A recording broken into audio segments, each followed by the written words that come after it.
Hi everybody, I'm Bill Whittle and this is the Firewall.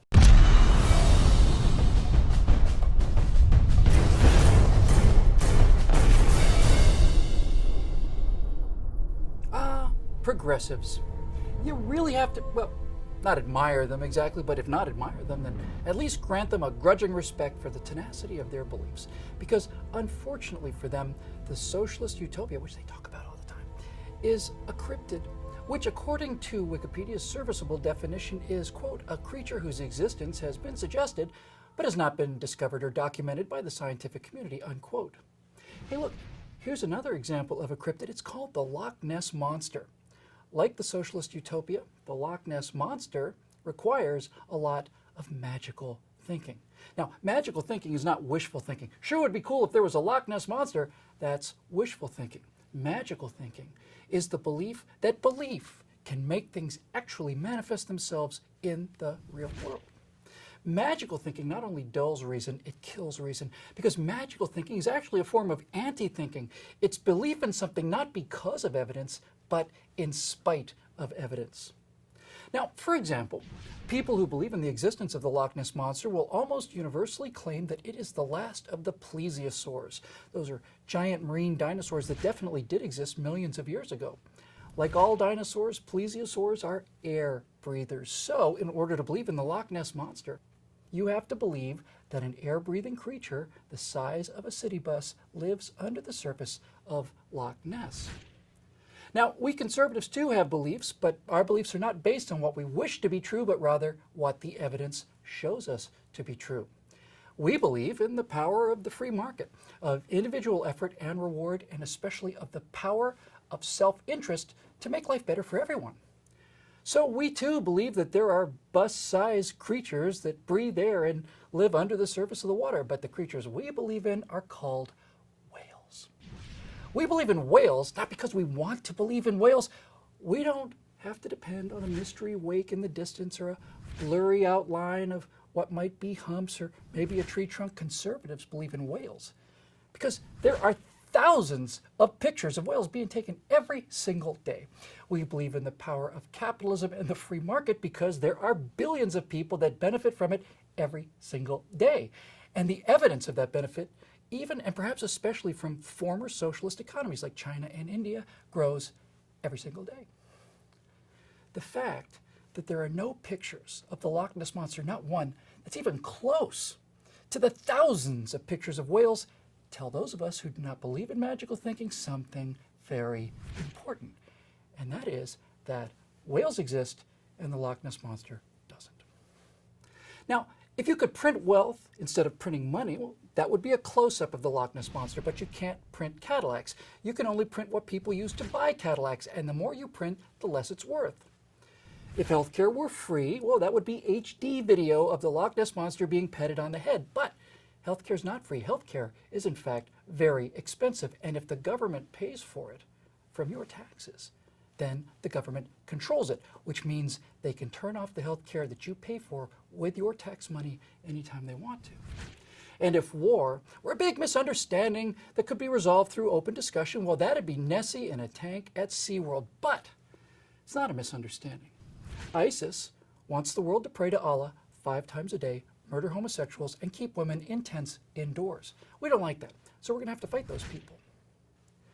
Now, progressives, to be fair, say that the history of socialism isn't just the Great Terror of the French Revolution or the millions killed in the purges and enforced famine of the Union of Soviet Socialist Republics or the mass starvation of maybe 50 million Chinese peasants in the People's Republic of China or 7 or 8 or 10 million more teachers and doctors and musicians murdered in the progressive socialist takeovers in Vietnam and Cambodia, plus throw in a couple more million murdered by socialists, but progressive socialists in Cuba and El Salvador and Nicaragua and Venezuela, etc., and so on. They say socialism can work without killing hundreds of millions of people, and to prove it, they point to places like Sweden.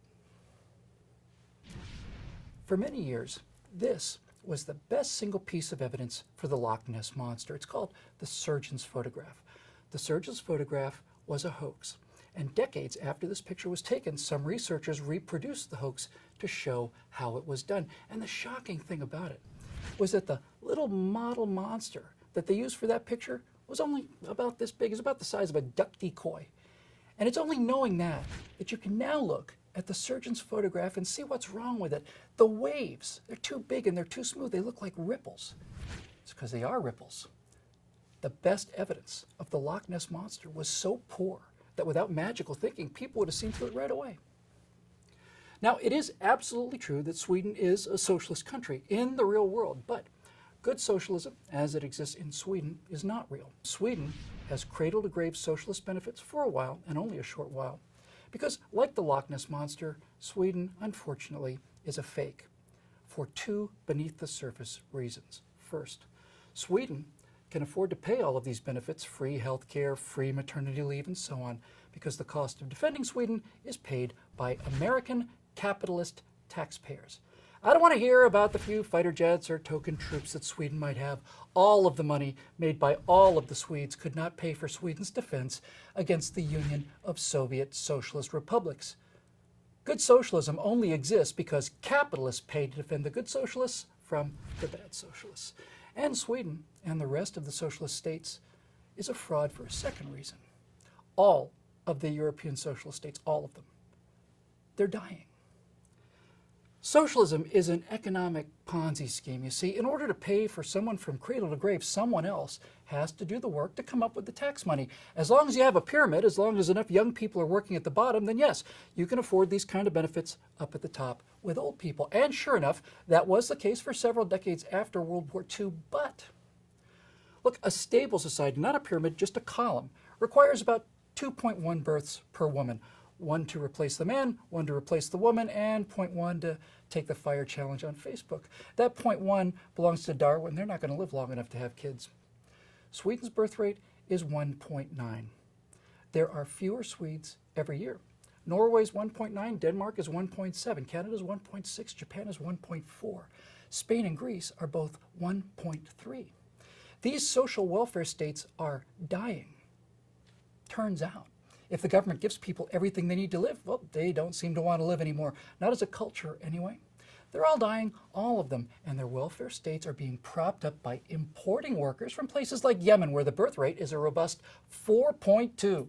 Now, unfortunately, these imported workers, many of them from Muslim countries where they still do want to live, apparently, aren't Swedes, no matter how hard Sweden tries to make them Swedes.